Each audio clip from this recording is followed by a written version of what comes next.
Women's Day. March 8, a play in 2 acts. Characters: Zaman, a wealthy peasant; Kulak Fatsi, villager; Balakishi, villager; Hadi, villager; Jahan, Zaman's wife; Navrasta, Zaman's daughter. First woman, Jahan's guest. Second woman, Jahan's guest. Other women, Jahan's guests. Elderly woman. First girl, village girl. Second girl, village girl. Jabbar, the village teacher. Representative from the district center. Women, girls, young pioneers, schoolchildren, young villagers, and other villagers. Act 1. The action takes place in an Azerbaijani village. In the house of the wealthy peasant Zaman, several influential villagers are gathered. Zaman: Men, we've all become dishonored. From now on we can no longer call ourselves men, wear our papukas with pride, or show up among the people. They've put the women on our shoulders, and now they've gone wild. Every one of them has something sharp to say. Those poor, meek women who used to take beatings like sheep have all turned into raging lionesses and are after us. If you so much as raise your hand against them, they say, I'll report you this instant, they'll throw you in jail. Fatsi: My dear fellow, it's nothing less than the end of the world. In the old days, if a hen dared grow like a rooster, they'd cut off its head. Now all the hens have become roosters. Before long, I suppose it'll be the roosters sitting on eggs and hatching chicks. Balakishi: Sitting on eggs and hatching chicks, that's become my profession now. The wife says, look after the children today. I have to attend a meeting with the representative. Or the literacy course. Or somewhere else. I tell her, you wretched woman, what do I know about minding children? What do I know about milking cows? Look at my old coat, it's falling apart. Instead of running off, stay home and weave me some cloth for a new one. And do you know what she says? I've been elected. It's my duty to go and do my work. You have no right to stop me. Curse the people who let them walk over us. Hadi: You all know my wife. She used to be as meek as a lamb. People used to say that if she ever made a sound, you would be lawful to beat her. You could smack her 100 times and she wouldn't even look up. She never missed a fast or a prayer. All she ever said was, Dear husband, may your father's grave be blessed, take me to Khorasan so I can visit my holy master. Now she's forgotten all about prayers and fasting. Foolish woman. At her age she suddenly decided to study. Says she's going to work for the council. As if the men of this village couldn't manage the council's affairs without her. Zaman: No, this can't go on this way. If a wife is not good, hell with her, you can always divorce and be done with it. But we've got a bigger problem. Our daughters are copying them.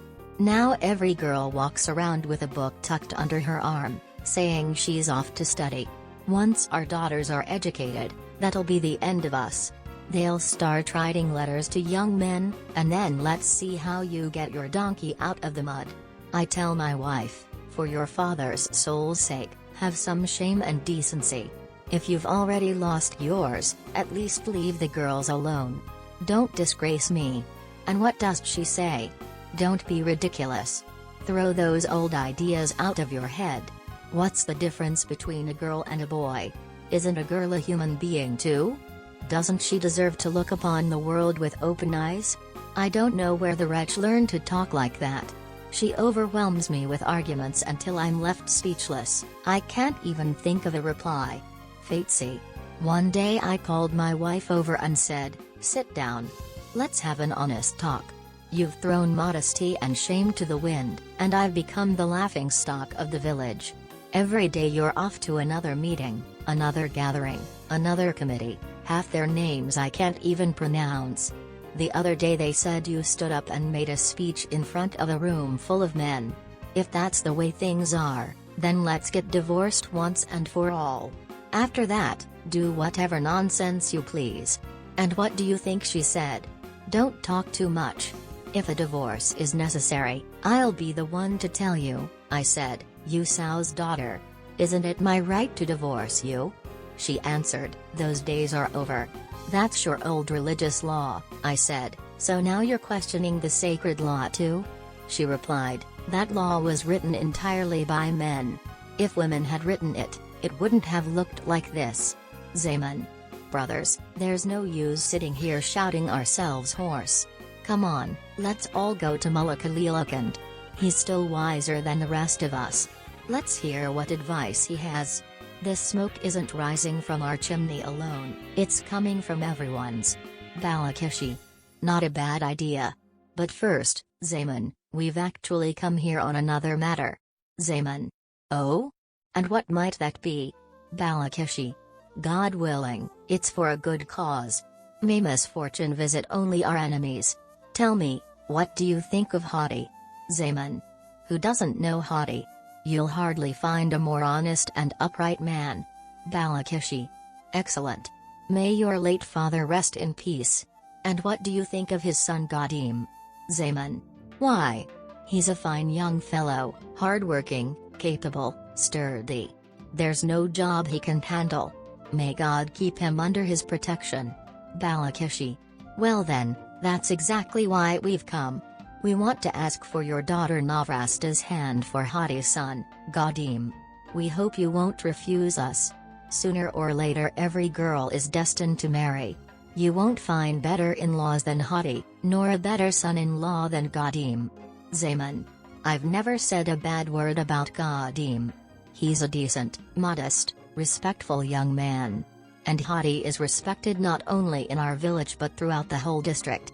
Still, if you'll excuse me, I'd like to speak with the girl's mother first and hear what she has to say. Then I'll give you my answer. In the old days, I'd simply have said, may God bless the match. But nowadays you know what women have become. One word from a man earns him 31 replies. Balakishi. Fair enough. Talk it over with your wife. I doubt she'll object. Hadi. That's all right. Speak to her. I'll come back tomorrow for your answer. Balakishi. God willing, may this bring blessings to both families. Come on then, Zaman. Lead the way. Let's see what guidance the Akand can give us. Zaman. You go on ahead at an easy pace. I'll catch up with you in a moment. The guests leave one by one. Balakishi. May the whole tribe of women be eradicated. Fatesi. May their very seed perish, and may fire consume whatever remains. Zaman. Amen, O Lord. He sees his guests out and returns. Jahan enters. Jahan. Husband, you've gathered your friends together again. What's the occasion? Zaman, playfully. Since you spend every day at meetings, standing in the middle like a platter of peaches and delivering speeches, we poor abandoned husbands gather together and mourn our fate. Must we ask your permission even for that now? Jahan. Oh, my dear, the days for mourning are over. These are days for rejoicing and celebrating. Zaman. Enough joking. Come sit down. I have something important to discuss with you. Jahan. If you're about to lecture me again about religious law and all that, don't waste your breath, or my time. Zaman. No, I won't mention religion.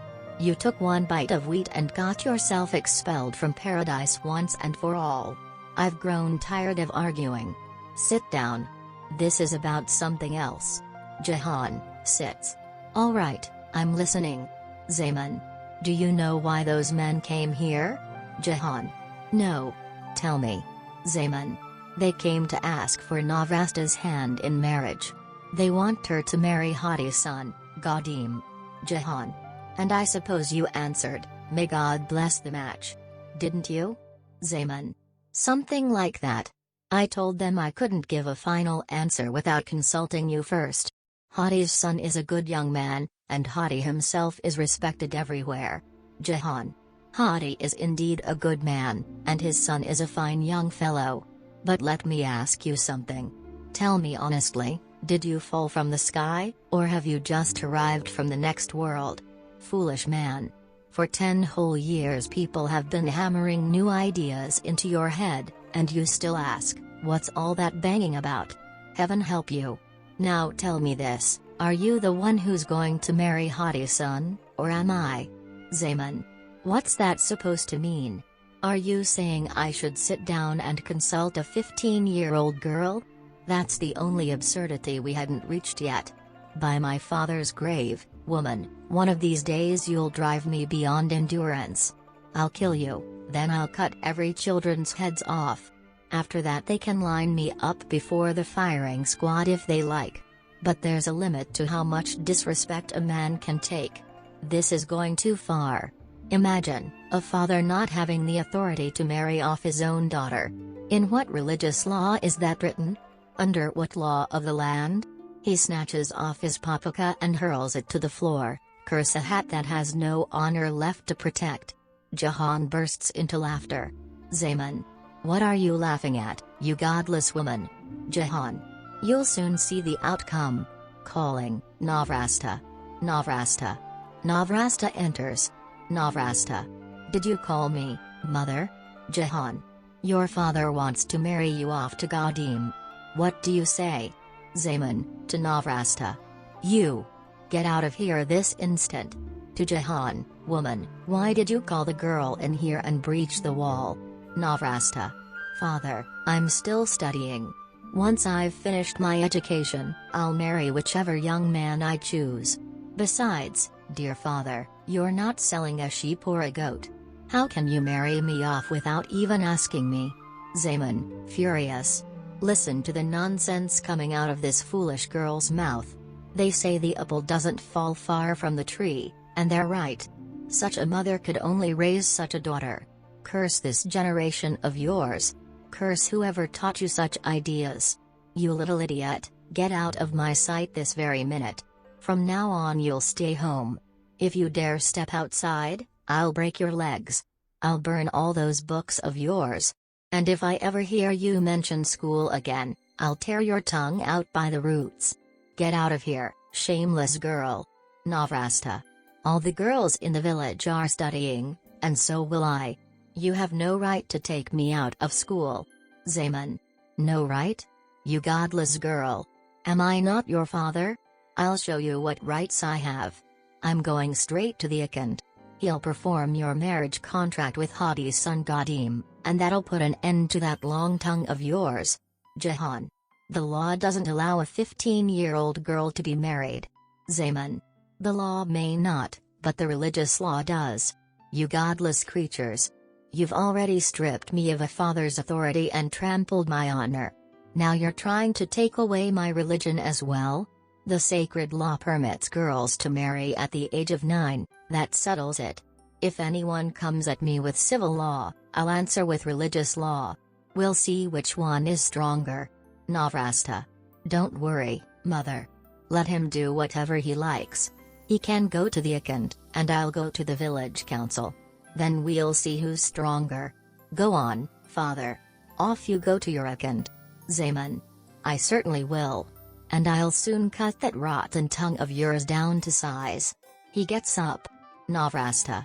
Go on, then. Go. Zaman, leaving. Godless child of godless parents. I'll show you what I'm capable of yet. He rushes out. Jahan. Well done, my brave girl. You answered him perfectly. Navrasta. What else could I do, mother? One of these days he'll lock the door, and overnight he'll hand me over to some fool as his wife. I'm going to the village council right now and tell them my father won't let me continue my studies and is trying to force me into marriage. She leaves. The door opens, and 5 or 6 women enter. Jahan. Well then, ladies, what brings you here? First woman. Good news, of course. We swear by your life, we've visited every woman in the village. They've slept long enough, today every one of them must go and vote in the election.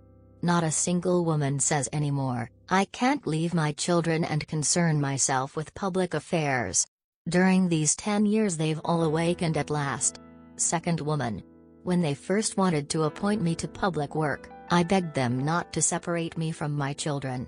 I said I couldn't be at peace for a single minute unless my little ones were before my eyes. But they wouldn't let me refuse. They put me to work in the women's department. I never knew serving the people could be so rewarding. Several women. That's true. Absolutely true. Jahan. Today our rights are equal to those of men. We must prove what we're capable of. We should elect several women to the village council. And if we can, why shouldn't we even elect a woman as chair of the council? The women. Aunt Jahan is right. That's exactly what we should do. Jahan. Our village has no school and no spring to provide clean water. In this election we must choose the most capable and sensible people so they'll make these things happen. Everyone's stomach is swollen from drinking dirty water. We must work to bring fresh spring water into the village. From the beginning of spring until late autumn, our women labor in the orchards and the fields. Shouldn't there be a place where working mothers can leave their babies while they're at work? We need to open a nursery for children. All. That's more important than anything else. Jahan. Reading rooms and cultural centers are opening everywhere, yet we've heard only their names. We've never seen one here. And after every rainfall it's impossible to walk through our streets. At the very least, one of the village roads ought to be paved with stone. Second woman. Aunt Jahan speaks wisely. We must unite and make full use of the rights we've been given. Let everyone see that we women can accomplish things too. We should elect as many women as possible in this election. Turning to Jahan. Aunt Jahan, we've come here as delegates representing many of the village women. We intend to achieve our goal, and we will. We've nominated you as our candidate for chair of the village council. You mustn't refuse us. Jahan. As you all know, I've never shrunk from serving the people, and I never will. But there's one thing, you know I've already passed 45. There are capable, energetic, educated women among you. Nominate one of them instead. Second woman. No, Aunt Jahan. You mustn't turn us down. You can accomplish even more than many educated women. And besides, we can open evening literacy classes and teach all the women who still cannot read or write. Jahan. Very well. Since this is what you all want, I have nothing more to say. I accept. But the election is close at hand. You must make sure every woman in the village stands together. Second woman. You can rest easy about that. Every woman in the village, young and old alike, will go to the polls united in purpose and spirit. Jahan. Wonderful. Long live the hard-working women of our village. All. Long live our courageous Aunt Jahan. Second woman. Goodbye for now, Aunt Jahan. We'd better get back to our work. The women leave. Navrasta rushes in. Navrasta. Mother, I went to the village council and told them everything. They immediately sent someone to summon father from the Akin's house. They warned him that if he tried to stop me from studying or married me off without my consent, they'd arrest him and send him to prison. He's on his way home now, furious. I'd better hide. She runs out. Zaman enters. Zaman. You've got exactly what you wanted, woman. From now on, you play the tune and I'll dance to it. Mockingly, I was mistaken. I was wrong. Forgive me, Madam Jahan. Please pardon my offenses. His anger explodes. You cursed creatures. You've stolen my honor from me. He tears off his papaka and throws it violently to the ground. Here. Take my hat too. Curtain. Act 2. The village square. The houses are decorated with red flags. On one side stands a reading room, community cultural center, with villagers constantly entering and leaving. Opposite it is a newly built drinking water kiosk wrapped in red cloth for the ceremony. Groups of children are playing all around. Beside the water kiosk stands a large stone. Navrasta is decorating the kiosk. Several elderly and younger women, carrying water jugs on their backs, cross the stage. Seeing Navrasta, they stop. Elderly woman. My dear Navrasta, what's all this? Why is the whole village decorated? Who are we expecting? Navrasta. No one in particular. Don't you know today's the 8th of March, Women's Day? Didn't everyone hear the announcement last night? Elderly woman. We did. But every year there's a celebration on the 8th of March, and it's never looked like this. Today's different. I thought perhaps we were expecting guests from the coup. Navrasta. We are expecting visitors from the coup. But that's not the main reason. Until now, the village was run by wealthy landowners who were enemies of women and everything women stood for. They would never have allowed women to appear unveiled in public and celebrate a holiday like this. Now women themselves are the part of public life. That's why today's celebration must be worthy of the occasion. Go back home, leave your water jugs there, and come join us. Elderly woman. How can we go back? We don't have a drop of water in the house. Navrasta. At noon today the new water kiosk will open, and fresh spring water will begin flowing into the village. It was announced yesterday. Didn't you hear? Elderly woman. By heaven, Aunt Jahan sets everything right. She's a remarkable woman. Another woman. You know what makes her truly remarkable? At her age she learned to read and write in only 3 or 4 months. Now she reads, she writes, and every day she receives a newspaper from the coup. Elderly woman. We could never measure up to Aunt Jahan now. She's an exceptionally capable woman. Just look how much she's transformed the village in a single year. Navrasta. It isn't simply a matter of ability. In the old religious schools they taught the old alphabet using the old methods. People spent years there and learned almost nothing. But now the council schools teach with the new alphabet. Just wait a month, you'll see people reading and writing as easily as flowers bloom. Elderly woman. I'd like to learn too. But I'm afraid of my husband. Navrasta. Let me tell you right now, don't be afraid. Write an application to the school, and that's all you need to do. If your husband tries to stop you, let me know. Elderly woman. Bless you, my dear girl. I'll submit my application tomorrow. But who's going to write it for me? Navrasta. Come to me, and I'll write the application for you myself. Elderly woman. Wonderful. May you always know happy days, my dear. Navrasta. Now hurry back. Leave your water jugs at home and come back here. Afterwards you'll be able to take home all the fresh, sweet water you need. The women. Let's go. Let's go. Long live Aunt Jahan. They leave. A group of schoolgirls approaches Navrasta. First girl. Comrade Navrasta, why didn't you call us to help? How are you ever going to finish all this by yourself? Navrasta. I don't know. I didn't want to trouble anyone. Second girl. Trouble? What trouble? It's our holiday. We should all work together to make it a grand celebration. Come on, girls. They all begin decorating the water kiosk together. At that moment 3 boys of about 16 or 17 enter. Jabbar. Comrades, give us something to do as well. Let us help. Climbing ladders and hammering nails isn't work for women. First girl. Why not? Do you think women are less capable than men? Jabbar. I didn't say that. Everyone should simply do the work they're best suited for. He notices Navrasta. Wait. Aren't you Navrasta? You've grown into a young lady.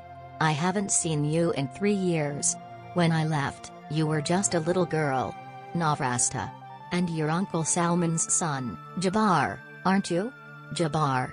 You recognized me. They've assigned me here as a teacher, to my own village. Jahan enters. Jahan. Girls, hurry up. We haven't much time left. Navrasta. We'll be finished in a moment, mother. Just look how many helpers I've got. Mother, do you recognize this young man?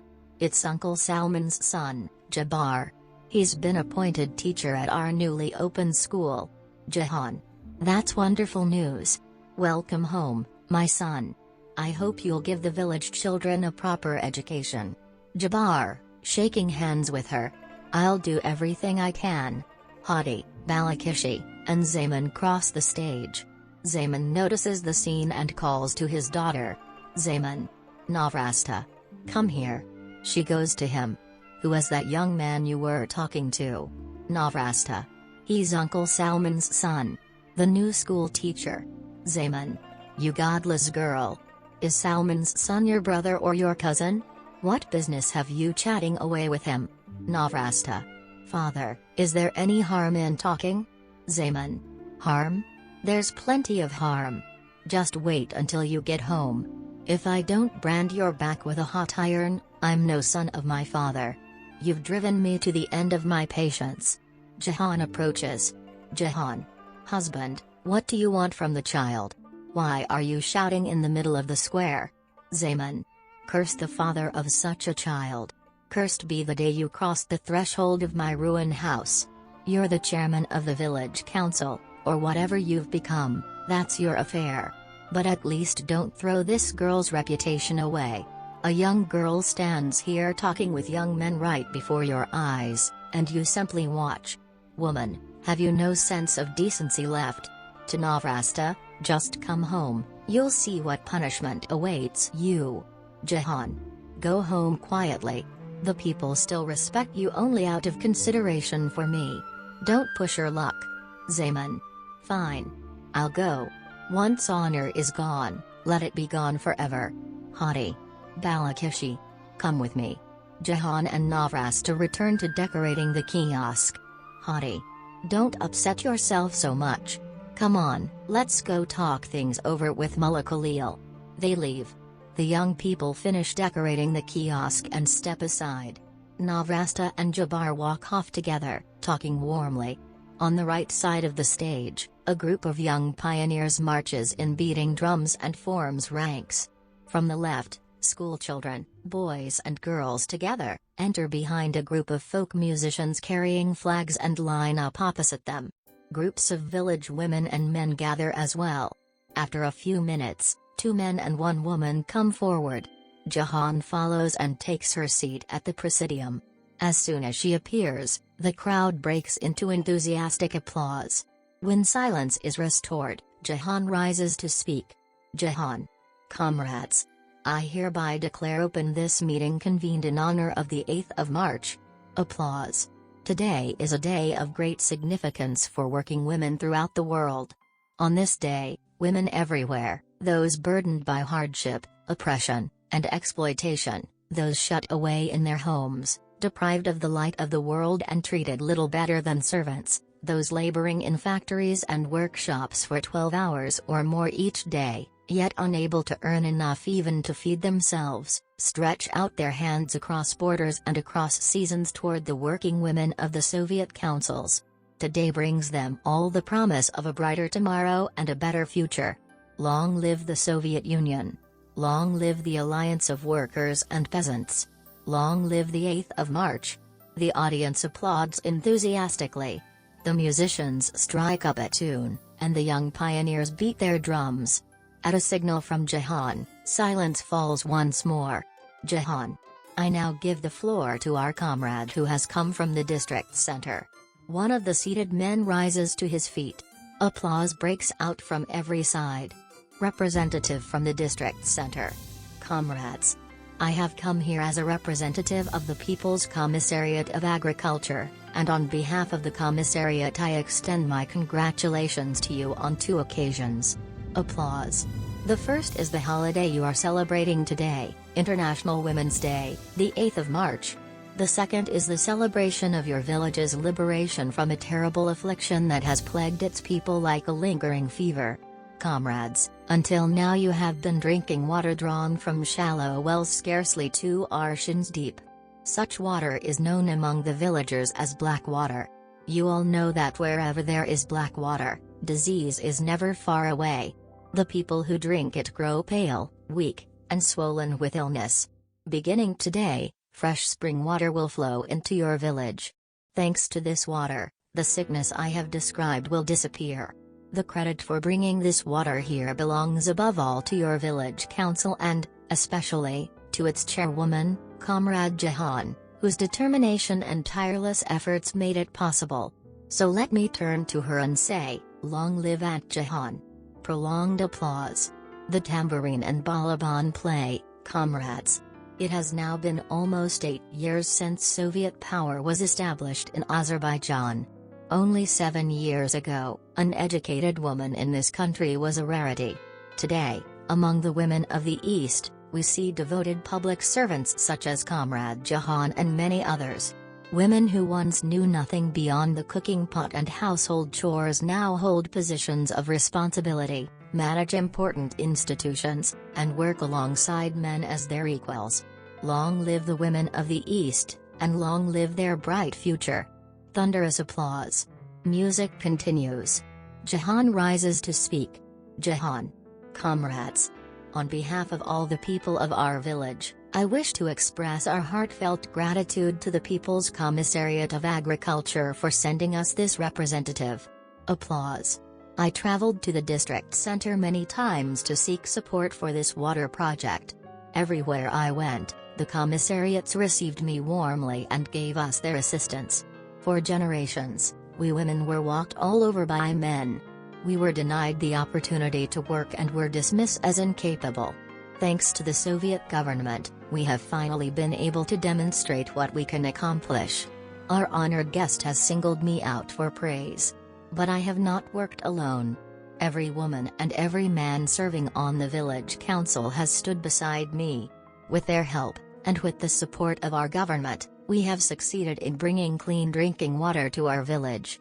We have also opened a school. We have established evening classes for women who were denied an education in their youth. We have built a nursery for young children. Our village had no trained midwife, so we have sent one of our own girls to the district center to study and return with those skills. In such a short time, together, we have accomplished all these things. Applause. The representative from the district center takes a pair of scissors and steps down from the platform. Representative from the district center. On behalf of the People's Commissariat of Agriculture, I cut the ribbon of this water supply, which will safeguard the health of the people. He cuts the ribbon. Fresh water begins to flow. The children sing the Internationale. When the song ends, everyone joins hands in a traditional halai dance. The young people begin to dance. One of the girls. Children. Bring Aunt Jahan into the circle. She must dance with us. Someone leads Jahan into the center. The crowd. Aunt Jahan must dance. Jahan. On a day like this, it would be a sin not to dance. She joins the dance. Curtain.